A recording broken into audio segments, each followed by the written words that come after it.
সুজলা সুফলা শস্য শ্যামলা আমাদের এই বাংলাদেশ। তো কেমন আছেন সবাই? আশা করি সবাই খুব ভালো আছেন। তো এটা হচ্ছে আমাদের গ্রাম, আর আমাদের গ্রামটা আসলে অপরূপ সৌন্দর্যিত। তো অনেক দিন পর কিন্তু গ্রামে ঘুরতে বেরোলাম। আমি আসলে তেমন কোনো কাজ ছাড়া বা সেরকমভাবে আমি বাড়ি থেকে খুব একটা বেশি বেরোই না। তো আমাদের গ্রামে খুব সৌন্দর্যের দুইটা না, দুই তিনটা জিনিস আছে। সেটার ভিতরে একটা অন্যতম হচ্ছিল শ্মশান কালীবাড়ি। তো এটা হচ্ছে শ্মশান কালীবাড়ি। তো আমি আগে যখন বাড়িতে থাকতাম, আমি যদি বাড়ি থেকে বের হইলেই কিন্তু এই শ্মশান কালীবাড়িতে আসা হইতো আমার। তো এখানে আমার খুব ভালো লাগে, এখানে আমি একাকিত্ব বসে থাকতাম। মানে এই জায়গাটা মানে কেন জানি আগে খুব ভয় করতো, কিন্তু এখন আর ভয় করে না।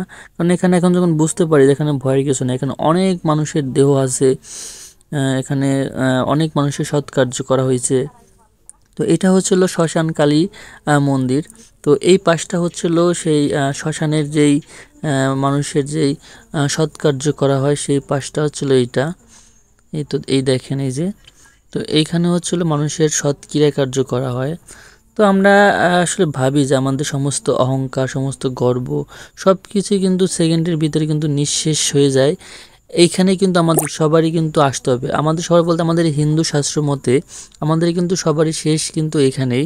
তো এইটা আমাদের আসলে একবার চিন্তা করা উচিত। এই জিনিসটা চিন্তা করলে আমাদের ভিতরে কোনো অহংকার বা কোনো ভেদাভেদ বা হিংসা এগুলো আসলে আমি মনে করি আসবে না।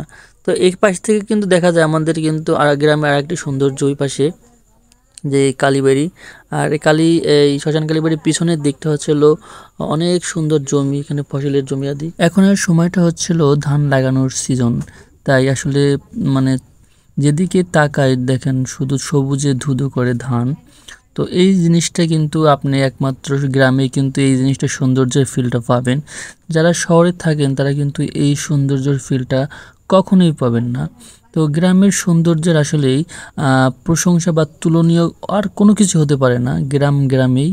তো অনেক সুন্দর পরন্ত বিকেল, এরকম মেঠো পথ, মেঠো রাস্তা, দুপাশে শস্য শ্যামল, মানে সব কিছুর সৌন্দর্যিত। আর আমাদের গ্রামের আরেকটি অন্যতম সৌন্দর্য হচ্ছে এই যে কালীবাড়ি।